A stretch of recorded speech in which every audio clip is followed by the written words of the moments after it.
이 원리에는 탭슈즈 구성이 중요한데요.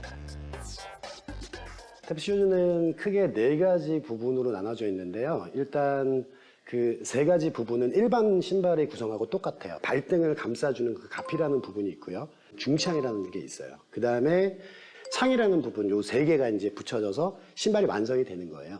그런데 탭슈즈에서는 이제 하나가 더 추가가 되죠. 뭐냐면 탭징이라고 해서 알루미늄 합금 혹은 뭐 여러 가지 재질이어도 괜찮은데 소리를 낼 수 있는 금속성 그런 부품을 앞, 뒤, 그러니까 볼 밑창과 그 다음에 힐 밑창에다가 부착을 해요. 그래서 탭댄스에서 소리를 내는 가장 중요한 부분은 이 슈즈의 그 징이라고 할 수가 있어요. 이 징이 소리를, 그러니까 우리가 음악을 만들었을 때 가장 큰 역할을 하는 그 4번째 파트예요.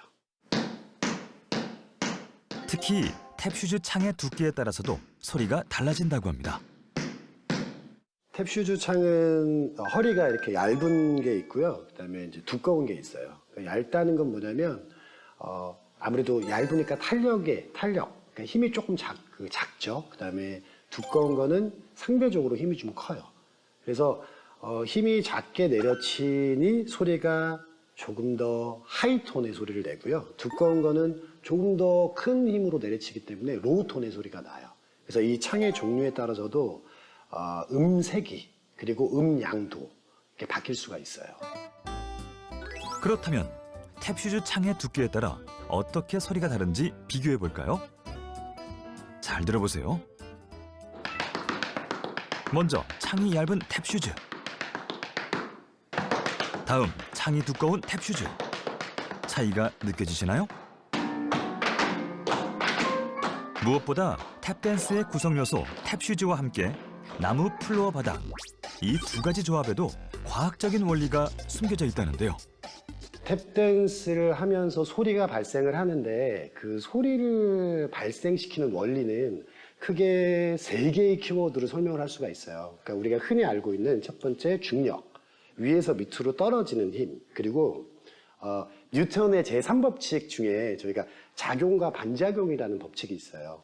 쉽게 이해하시려면 농구 선수가 농구공을 드리블하는 원리라고 보시면 돼요. 중력에 의해서 떨어지는 공이 작용과 반작용에 의해서 탄력을 만들고 다시 중력이 적용되는 높이로 올라가서 계속 순환되는 구조예요.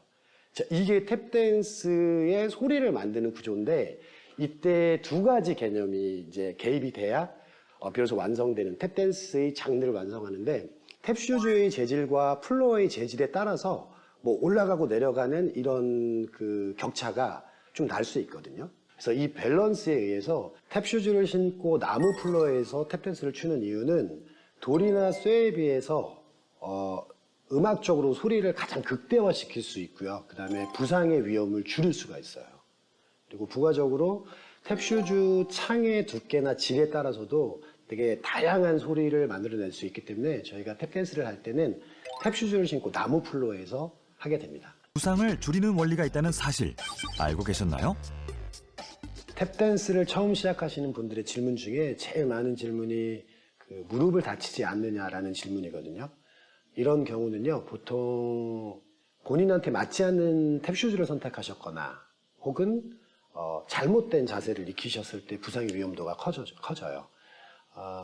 탭슈즈를 신고 나무 플로어를 두드리면 반드시 충격이라는 게, 그러니까 탄력이라고도 말하지만 충격이 발생을 하죠.